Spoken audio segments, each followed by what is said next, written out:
کہ کیا غائبانہ نماز جنازہ کا کوئی تصور ہمارے ہاں موجود ہے کہ میت جس میں سامنے موجود نہ ہو، میت سامنے موجود نہیں، تو کیا اس کی نماز جنازہ پڑھی جا سکتی؟ کیونکہ ہم بہت سے ٹی وی کے اوپر بھی دیکھتے ہیں، بہت سارے چیزوں کے اندر یہ بات آتی ہے کہ ہم دیکھتے ہیں وہ جیسے آپ نے دیکھا ہوگا ایک زمانے میں جو ایک صاحب اسامہ بن لادن تھے، جب وہ ان کو مارا گیا تھا تو لوگوں نے ان کی غائبانہ نماز جنازہ پڑھی تھی۔ اچھا یہ جو غائبانہ چیز ہے نا، یہ صرف نماز جنازہ کے حوالے سے چیز نہیں، بلکہ اور بھی جو غائبانہ چیزیں ہیں اس کے اندر بھی والا مسئلہ ایک آتا ہے۔ مثلا غائبانہ سلام کا جواب دینا۔ ایک آدمی ہے، وہ خود سامنے موجود نہیں ہے اور اس نے آپ سے کہا یا آپ تک پیغام پہنچایا کہ وہ فلاں صاحب نے آپ کو سلام کہلوایا، تو کیا ہم پر واجب ہے کہ اس کا سلام کا جواب ان تک پہنچائیں یا اسی وقت جواب دیں؟ تو اس کا جواب ہے کہ نہیں، غائبانہ سلام کا جواب دینا واجب نہیں۔ اسی طریقے سے مثلا جو آدمی سامنے نہیں ہے لیکن وہ واٹس ایپ پہ آپ کو سلام لکھ رہا ہے، وہ ای میل پہ آپ کو سلام لکھ رہا ہے، وہ خط میں آپ کو سلام لکھ کے بھجوا رہا ہے، تو کیا اس کا واجب ہے؟ تو زیادہ تر فقہا یہ فرماتے ہیں کہ اس کا بھی سلام کا جواب دینا واجب نہیں ہے۔ البتہ فقہا میں ایک اختلاف ہے، لیکن آغا سیستانی بھی اس کے قائل ہیں اور دیگر اور علماء کی ایک بڑی تعداد ہے، چند ایک نے البتہ اس سے اختلاف کیے۔ لیکن غائبانہ جو سامنے موجود نہ ہو، جس طرح سے مثلا ٹی وی اناؤنسر کوئی آ کر سلام کرتی ہے، آپ وہ لوگوں کے سامنے نہیں، بس وہ تو ایک ریکارڈنگ ہے یا خبرنامہ وغیرہ پڑھا جا رہا ہے، اس کے اندر سلام، اس کا بھی جواب دینا اس لحاظ سے واجب نہیں۔ تو اسی طرح سے میت اگر سامنے موجود نہ ہو تو کیا اس کی نماز جنازہ پڑھی جا سکتی ہے یا نہیں؟ تو اچھا دیکھیے، ہمارے جو اہل سنت برادران ہیں ان میں شافعی اور حنبلی فقہ کے اندر جائز ہے۔ حنبلی فقہ سعودی عرب کے اندر فالو کی جاتی ہے، وہاں پر غائبانہ نماز جنازہ ہوتی ہیں، شافعی فقہ والے بھی غائبانہ نماز جنازہ پڑھتے ہیں۔ لیکن جو فقہ حنفی اور فقہ مالکی،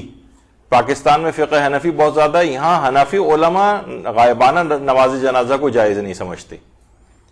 اور وہی بات کہتے ہیں جو کہ شیعہ فقہا یہ بات کہتے ہیں۔ شیعہ فقہا تو تمام کے تمام بالکل متفق ہیں کہ غائبانہ نماز جنازہ جو ہے وہ جائز نہیں، تمام شیعہ فقہا اس بات پہ متفق۔ آیت اللہ سیستانی بھی فرماتے ہیں کہ نماز میت کی شرائط میں سے ہے کہ میت حاضر ہو، اور غائبانہ نماز جنازہ صحیح نہیں ہے خواہ میت اسی شہر میں کیوں نہ موجود ہو، یعنی میت اسی شہر میں موجود ہے لیکن پھر بھی غائبانہ، بلکہ اتنی دور بھی میت نہیں ہونی چاہیے۔ مثلا میت کسی جگہ پر میت رکھی ہوئی ہے اور ہم اس سے بہت دور 15-20 فٹ کے فاصلے پر کھڑے ہو کر وہاں پہ نماز جنازہ پڑھ رہے ہیں، تو یہ بھی صحیح نہیں، بلکہ مستحبات کے اندر سے ہے کہ اس کے جسم کے کپڑا اور وہ جو ہے جو نماز پڑھ رہا ہے وہ بھی اس کے گہوارے وغیرہ سے اتنے بہت قریب ہو کے اس سے نماز پڑھی، تو اتنی دور بھی نہ ہو، سوائے اس کے کہ دور ہونا نماز جماعت کی وجہ سے ہو، یعنی نماز جماعت پڑھ رہا ہے تو آخری صفوں میں مثلا ایک آدمی کھڑا ہوا ہے تو وہ تو جنازے سے بہت دور ہو گیا، تو وہ کہے گا کہ میرے لیے تو غائبانہ ہو گئی، مجھے تو میت بھی نظر نہیں آ رہی، لیکن کیونکہ وہ جماعت کی صفوں کی وجہ سے بہت دور ہوا ہے، اس وجہ سے اس کے اندر کوئی اشکال نہیں۔ تو بہرحال یہ ایک چیز اس کے اندر دماغ میں رہے۔ اچھا، اب مسئلہ یہ ہے کہ اختلاف کی وجہ کیا ہے، یعنی یہ کہاں سے یہ بات دماغ میں آئی کہ غائبانہ نماز جنازہ نہیں ہو سکتی، غائبانہ نماز جنازہ ہو سکتی ہے؟ وہ یہ کہ نجاشی جو بادشاہ تھا، نجاشی نہیں ہے بلکہ یہ ہے نجاشی تشدید کے ساتھ، حبشہ کا وہ بادشاہ کہ جب حضرت جعفر طیار اور مسلمان جو ہے وہ حبشہ ہجرت کر کے گئے تھے تو نجاشی نے ان کو پناہ دی تھی، اور بڑا ہی دلچسپ وہاں کے پورا ایک واقعہ ہے، اس پہ علماء نے بڑے بڑے جو درس بھی دیے ہیں، اور بڑا تاریخ کا ایک انتہائی اہم ترین واقعہ تھا ہجرت حبشہ۔ تو روایت میں یہ ہے کہ جب حبشہ کے بادشاہ نجاشی کا انتقال ہوا تو پیغمبر نے اس کی غائبانہ نماز جنازہ پڑھی تھی۔ یہاں پہ بھی دیکھیے وہی روایت آ گئی کہ جس کی وجہ سے یہ دماغ میں لوگوں کی چیز آئی۔ البتہ اس بات سے قطع نظر یہ واقعہ تاریخ میں تواتر کے ساتھ ہے کہ نجاشی بادشاہ کی نماز جنازہ پیغمبر اسلام نے غائبانہ طور پر پڑھی تھی، لیکن اس کی تفصیل ابھی آگے چل کر ہم بیان کریں گے۔ اچھا، اب اس بات کو، اس روایت کو شیخ صدوق نے خصال جو ان کی کتاب ہے اس کی دوسری جلد میں بات لکھی ہے، یعنی یہ پورا کہ نجاشی کی نماز جنازہ رسول اللہ نے پڑھی۔ البتہ اس روایت کی سند ضعیف ہے اور بعض راوی تو اس کے اندر ضعیف ہیں اور بعض مجہول الحال ہیں، یعنی ان کا حال پتہ ہی نہیں کہ صحیح تھے غلط تھے، کچھ حال آیا ہی نہیں۔ تو اس لحاظ سے فقہی مسئلہ اس روایت سے نہیں بن سکتا کہ غائبانہ نماز جنازہ کی اجازت ملے، کیونکہ سند کے اعتبار سے یہ روایت ضعیف ہے نجاشی والی۔ اچھا، اب لیکن اس سے سند سے قطع نظر، بہرحال تاریخ کے اندر تقریباً اس بات میں تواتر پایا جاتا ہے۔ تاریخ میں حدیث کے علم کے اعتبار سے تو یہ بات ثابت نہیں ہے، لیکن تاریخ میں بہت کثرت کے ساتھ یہ بات نقل ہوئی۔ ہمارے ایک عالم ہے مرزا محمد تقی عاملی، جن کی کتاب ہے مصباح الہدی فی شرح عروۃ الوثقی، اس کی 6 جلد میں انہوں نے یہ بات بیان فرمائی ہے کہ پیغمبر اسلام نے نجاشی کی غائبانہ نماز جنازہ نہیں پڑھی تھی، غائبانہ نماز جنازہ نہیں پڑھی تھی، بلکہ فقط دعا کی تھی، دعا۔ اچھا، اور عربی میں یہ چیز بہت عربوں میں بھی رائج ہے کہ صلاۃ کا لفظ جو ہے یہ نماز کے لیے تو ہوتا ہی ہے لیکن دعا کے لیے بھی استعمال ہوتا ہے۔ تو اس سے یہ لوگوں کو ہوا کہ ایک پیغمبر نے شاید غائبانہ نماز جنازہ پڑھی تھی جبکہ پیغمبر نے فقط دعا کی تھی، دعا کی تھی۔ تو اس لحاظ سے نجاشی کے متعلق جو یہ بات ہے کہ فقط دعا کی تھی، نماز جنازہ نہیں پڑھی تھی۔ دیکھیے، نجاشی کا جو انتقال ہے وہ 9 ہجری میں ہوا تھا اور پیغمبر اسلام ختمی مرتبت صلی اللہ علیہ وآلہ وسلم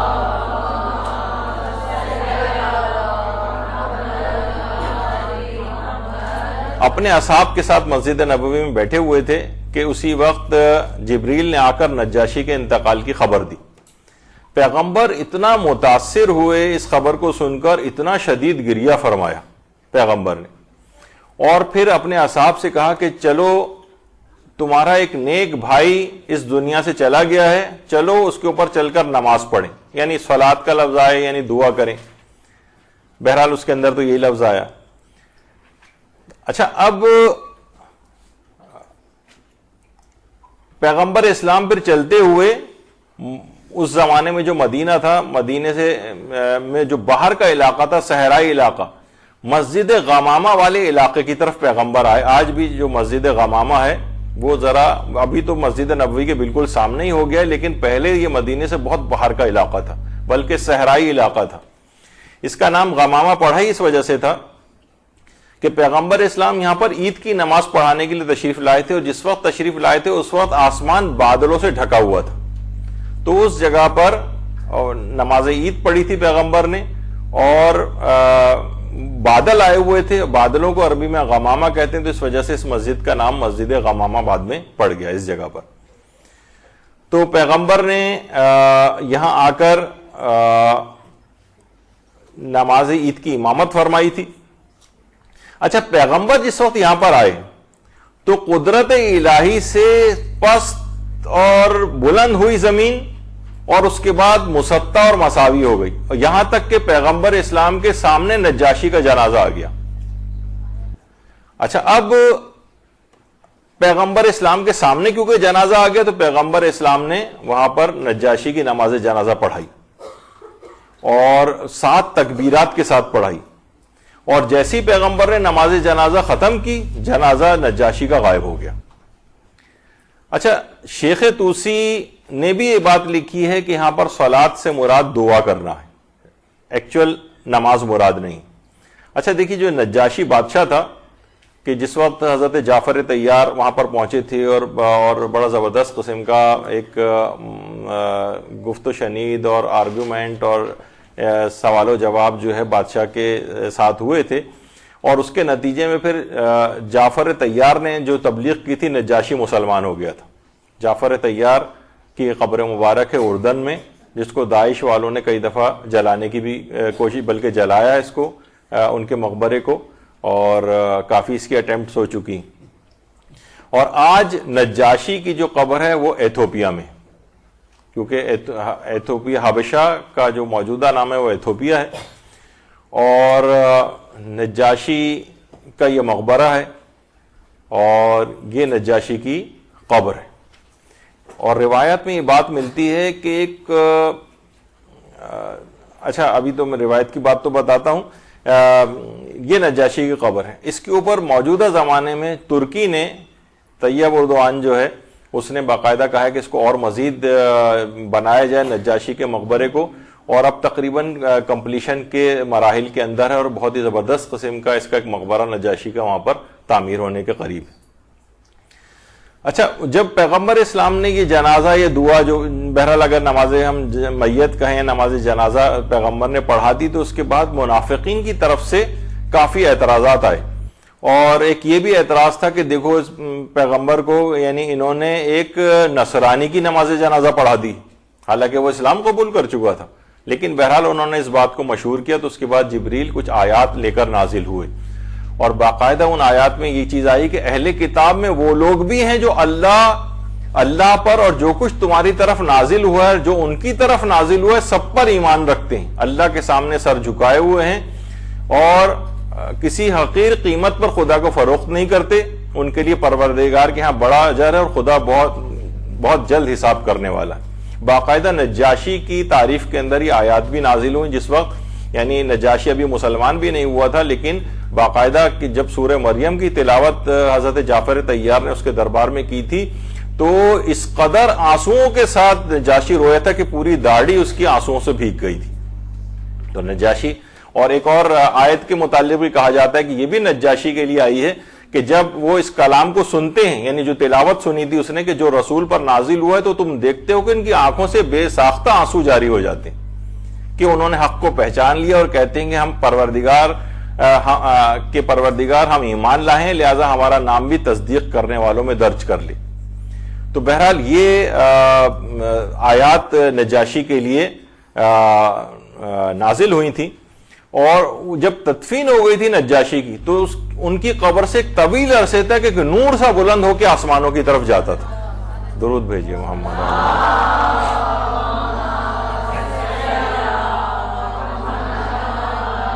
اور باقاعدہ البدایہ والنہایہ جو ہمارے اہل سنت کی کتاب ہے، اس کے علاوہ بہار الانوار ہے، اس کی بھی 6 جلد کے اندر یہ بات ہے کہ ان کی قبر سے ایک نور سا بلند ہوتا ہوا آسمانوں کی طرف جاتا تھا۔ اچھا، اس میں ایک دوسرا نقطہ نگاہ بھی ہے، وہ یہ ہے کہ ٹھیک ہے کہ یہ ایک تو نقطہ نگاہ یہ ہو گیا جو بھی آپ نے سنا کہ یہ نماز نہیں تھی بلکہ دعا کی گئی تھی، تو غائبانہ نماز جنازہ کا تصور نہیں۔ دوسرا نقطہ نگاہ یہ ہے کہ یہ یا تو رسول اللہ کی خصوصیت تھی، یعنی پیغمبر اسلام کے لحاظ سے خصوصیت تھی، وہ جو ابھی ہم ذکر کریں گے، یا یہ نجاشی کے اعتبار سے خصوصیت تھی۔ جیسے وہ کہا جاتا ہے نا کہ بہت سے اصحاب کے اندر کچھ خصوصیات ایسی تھیں کہ ذرا ان کا کیس الگ ہو گیا تھا، جیسے خزیمہ بن ثابت جو ذو الشہادتین کے نام سے مشہور ہیں، جن کی ایک شخص کی گواہی 1 کے برابر ہوتی ہے نا، خزیمہ کی گواہی کو 2 کے برابر قرار دیا گیا تھا۔ اس کا خاص واقعہ ہے کہ ذو شہادتین قرار دیا گیا تھا۔ تو کچھ اصحاب کے اعتبار سے ان کی کچھ خصوصیات ایسی تھیں جس کی بنا پر کچھ اسپیشل ان کے ساتھ طریقہ کار اختیار کیا گیا، خزیمہ کے ساتھ جیسے۔ تو علماء یہ فرماتے ہیں کہ یہ نجاشی کے ساتھ ہی فقط ہوا، کیونکہ پیغمبر اسلام کے پاس تو مختلف شہروں اور علاقوں میں جو دیگر اصحاب تھے ان کی اموات کی اور شہادتوں کی خبریں بھی آتی تھیں، لیکن پیغمبر نے کبھی ان کی نماز جنازہ نہیں پڑھی۔ مثلا حضرت جعفر طیار، یہ ان کی قبر مبارک ہے، یہ جب جنگ موتا میں شہید ہوئے ہیں جعفر طیار، تو ان کی شہادت کی خبر بھی جو ہے پیغمبر کے پاس آئی تھی، لیکن پیغمبر نے ان کی نماز جنازہ نہیں پڑھی تھی۔ اسی طریقے سے زید ابن حارثہ، یہ بھی جنگ موتا میں شہید ہوئے تھے۔ زید بن حارثہ، زید تو وہ ہیں جن کا نام قرآن میں آیا ہے، اور ایک ان کی بیوی کے ساتھ طلاق ہو گئی تھی، اور اسی کے ضمن میں پھر پیغمبر نے ان سے جو ہے ان کی زوجہ سے شادی کر لی تھی، تو اس لحاظ سے جو زینب تھیں پھوپھیزاد بہن بھی تھیں پیغمبر اسلام کی، تو اس زمانے میں خیر بڑا ابھی اس کو ہم انشاءاللہ ایک الگ سینیریو کے اندر جو ہے وہ بیان کریں گے، جو آئندہ آنے والے درس ہیں ان کا ایک واقعہ خاص زید کا. تو ان کی بھی جنگ موطا میں شہادت کی خبر پیغمبر کو ملی تھی، لیکن ان کے لیے بھی غائبانہ نماز جنازہ نہیں پڑھی تھی. تو اچھا کچھ ہمارے برادران اہل سنت کہتے ہیں کچھ روایات ہیں جن کو ان کے اکثر علماء بھی نہیں مانتے کہ پیغمبر نے ان کی بھی نماز غائبانہ نماز جنازہ پڑھی تھی، تو وہ خیر ایسا نہیں ہے. اور ایک اور روایت بھی پیش کی جاتی ہے کہ جس وقت پیغمبر جنگ تبوک کے لیے تھے، تبوک کے میدان میں موجود تھے، تو مسلمانوں کے ساتھ جب باقاعدہ جب جنگ تبوک ہو رہی تھی تو جبریل نے اس وقت آ کر پیغمبر کو اطلاع دی کہ آپ کے ایک صحابی مدینے میں انتقال کر گئے، اگر آپ پسند کریں تو زمین کو سمیٹ دیا جائے تاکہ آپ ان کا جنازہ پڑھ سکیں. تو پیغمبر نے آمادگی ظاہر کی تو جبریل نے اپنے دونوں پروں کو زمین کے اوپر مارا، تو اس طرح سے زمین سمٹ گئی اور وہ جنازہ پیغمبر اسلام کے سامنے ظاہر ہو گیا اور پیغمبر نے ان کے اوپر نماز جنازہ پڑھی. اب علماء ہماری یہ بات کہتے ہیں کہ اسی طریقے سے بطور معجزہ نجاشی کی میت بھی پیغمبر اسلام کے سامنے آ گئی تھی اور پیغمبر کے سامنے حاضر ہو گئی تھی، تو وہ بھی جو کہ غائبانہ نماز جنازہ کے قائل نہیں ہیں، وہ بھی اگر اس واقعے کو مانتے ہیں تو وہ یہ کہتے ہیں کہ پھر یہ غائبانہ کا وہ یہ تو میت پیغمبر کے سامنے آ گئی تھی،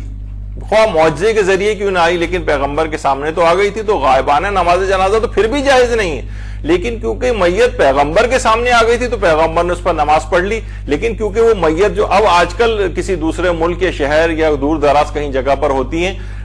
وہ میت کیونکہ ہماری تو یہ خصوصیت نہیں ہے کہ ہم معجزے کے ذریعے اس میت کو اپنے سامنے حاضر کر لیں، تو لہٰذا ہمارے لیے پھر جائز نہیں ہوگی. یہ صرف پیغمبر کی خصوصیت تھی یا نجاشی کی خصوصیت تھی. تو بہرحال دیکھیے نجاشی جو ہے اصل نام اس کا ازہم بن اجبر یا احبر ہے، اور ازمہا کے نام سے بھی روایات کے اندر یہ چیز آئی ہے. تو بہرحال شیعوں کے نزدیک تو یہ بالکل اتفاقی مسئلہ ہے کہ غیبت میں یعنی غائبانہ نماز جنازہ جو ہے وہ کسی بھی شخص کی جائز نہیں ہے. اور علماء اہل سنت میں بھی حنفی اور مالکی فقہ کے اندر اجازت نہیں ہے، صرف شافعی اور حنبلی فقہ کے اندر اس بات کی اجازت ہے. تو اس کے اندر بھی آپ نے دیکھا کہ صرف روایات جو ہیں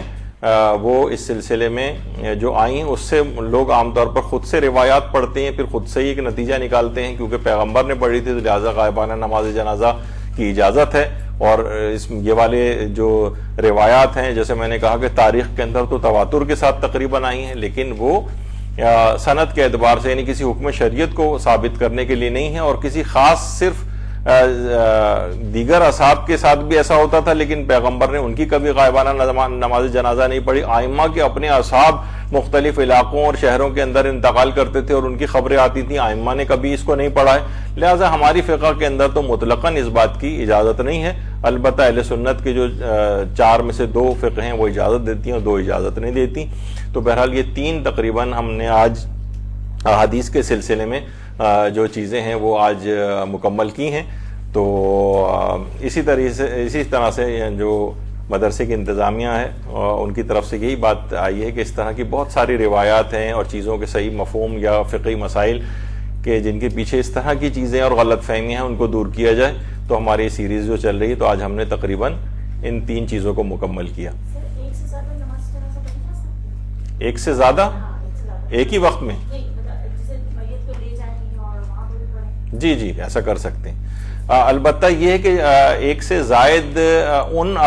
جو کہ صاحبان علم اور فضل ہوتے ہیں ان کے لیے یہ ہے کہ وہ ایک سے زائد دفعہ بھی ان کی پڑھی جا سکتی ہے. لیکن اگر کوئی عام آدمی ہے تو کوئی اور اگر وجہ نہیں ہے تو بار بار اس کی نماز جنازہ پڑھنا یہ اتنا پسندیدہ نہیں ہے. البتہ صاحبان علم و فضل ہو تو اس کے لیے پسندیدہ ہے. جیسے خود پیغمبر اسلام کے لیے کتنی دفعہ متعدد لوگ آتے تھے، پڑھ کے جاتے تھے اور ائمہ اطہار نے الگ پڑھی ہیں، دیگر اصحاب نے جو ہے جو اصحاب باصفہ تھے انہوں نے الگ پڑھی. تو اس لحاظ سے اس بات کی اجازت ہے. اور اگر ایک ہی مراد یہ ہے کہ ایک ہی وقت میں ایک مسئلہ اور بھی اس میں بیان کر دیا جائے، متعدد جنازے اگر رکھے ہوں تو جمع کے سیغوں کے ساتھ ایک ہی وقت میں تمام کی نماز جنازہ بھی پڑھی جا سکتی ہے. البتہ زیادہ بہتر یہ کہ ہر جنازے کی الگ نماز پڑھی جائے، لیکن اگر مجموعی طور پر جنازے زیادہ ہوں تو جمع کے صیغوں کے ساتھ اجتماعی نماز جنازہ بھی پڑھی جا سکتی ہے. وصلی اللہ علی محمد وآلہ الطیبین الطاہرین.